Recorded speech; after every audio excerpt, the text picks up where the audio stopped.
Good afternoon, students of Chinese YMCA Secondary School. We are now going to play you the news clip from yesterday.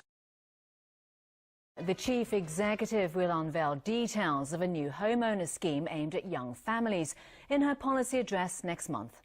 Carrie Lam today revealed the flats would be affordable but modest, and that she's confident the families that buy them would eventually be able to afford a home in the private market. With Hong Kong ranked among one of the most expensive housing markets in the world, the chief executive noted that rising home prices are an urgent issue for her administration. Our housing policies have evolved over the past 6 decades. While much has been achieved, it is still an issue that we are struggling with. Lam told a housing forum today that she intends to tackle the problem with measures including a new starter home program aimed at helping young families. I have promised in my election manifesto to enhance the housing ladder with a focus on home ownership, introducing a new form of subsidized sale flat called starter homes for Hong Kong permanent residents aspiring to buy their first flat, but whose income exceeds that applicable to the home ownership scheme and who are finding private housing prohibitively expensive. And this will reignite their dream to afford a home in Hong Kong. Speaking after the forum, Lam said she's confident the young families who buy the starter homes would eventually be able to afford a flat in the private market. She also noted that those who had bought a government-subsidised flat before or who own another property would not be able to sign up for the new homeowner scheme. Lam remained tight-lipped on how much the starter homes would cost, only to say that the more affordable the price, the more restrictions there would be. She added that the size, design and decoration of the flats would be modest. The CE also made it clear that the starter homes would not use land earmarked for public housing. Lam is expected to announce details of the scheme in her policy address next month. Meanwhile, a government-endorsed task force to look at ways of boosting the city's land supply held its first meeting today. Chairman Stanley Wong says the goal is to find more than 1,000 extra hectares of land for housing development. Winner Wong has that story. Members of the task force on land supply appeared one by one at the central government offices for their very first meeting this afternoon. After spending about 3 hours behind closed doors, they finally emerged this evening. Chairman of the panel, Stanley Wong, says the main goal is to carve out at least 1,200 hectares of new land for housing.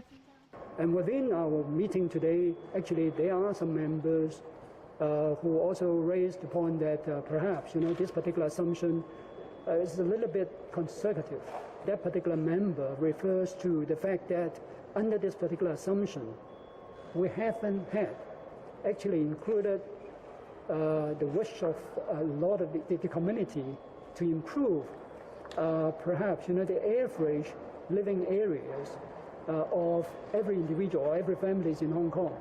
And we assume that we're going to improve the living area per family in Hong Kong by about 30%.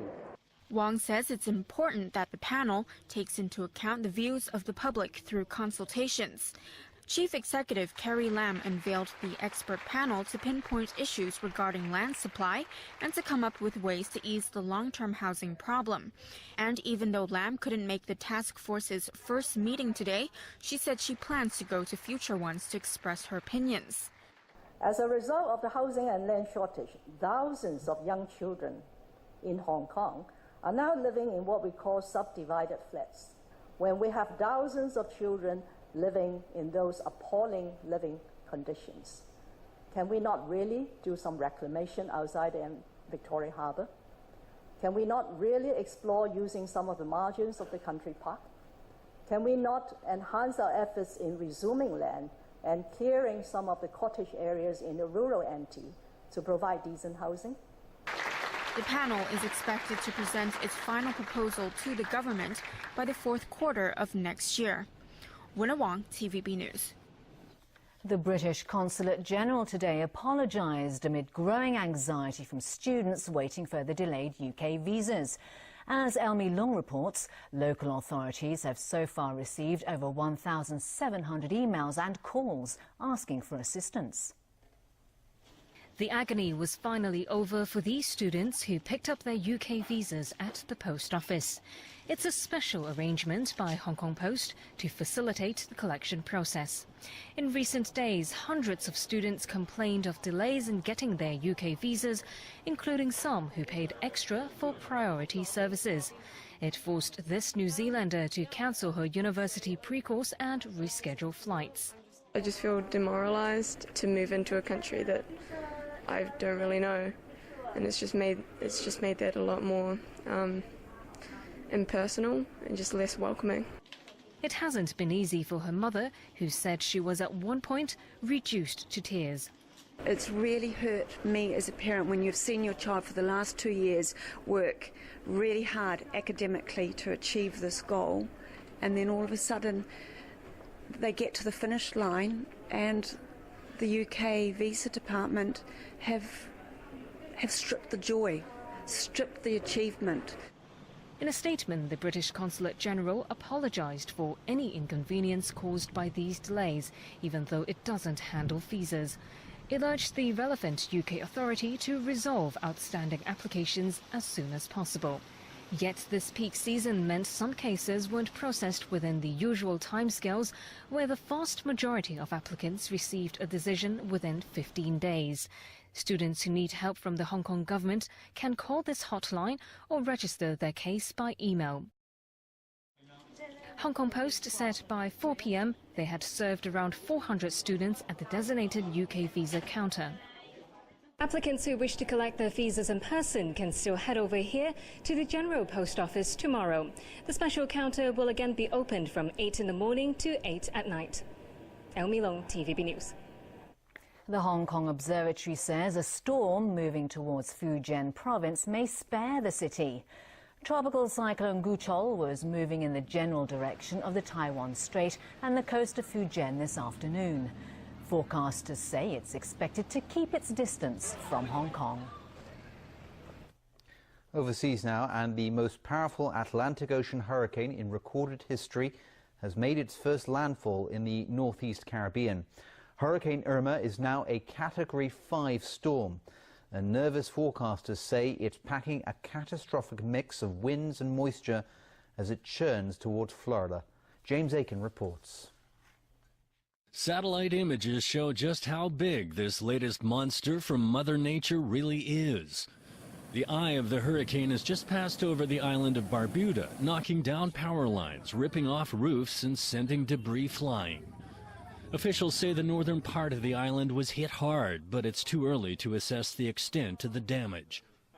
A U.S. weather plane captured this dramatic video as it passed through the eye of the hurricane with maximum sustained winds of 295 kilometers per hour. Across the region, evacuations are underway.